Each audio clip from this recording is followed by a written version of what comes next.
Welcome to RPG Maker News. I'm your host, Salik. And in today's news, we have An Enemy Battler of a Horned Demon by Uji Masala, A Character Art of a Boy by Nia Hoya, Valkyrie, Sacred Feathers, a 2.5D twin-stick shooter game where you play as a Valkyrie and face waves of enemies. Starshift Origins, a strategic RPG game about a space crew that is trapped and hunted in an alternate reality.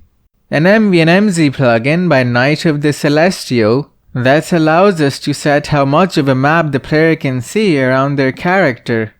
An MVNMZ plugin by Myth Otelia that dynamically changes the hue or color of the enemy battler.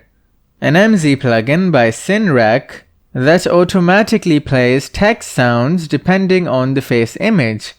A pack of spooky town trees by Sev4. A Tileset pack of a pixel town by Killer Rabbit Media. And lastly, an article tutorial by Hidden One on how to go about respawning on-map enemies. And that is all for today. Go back to game making now.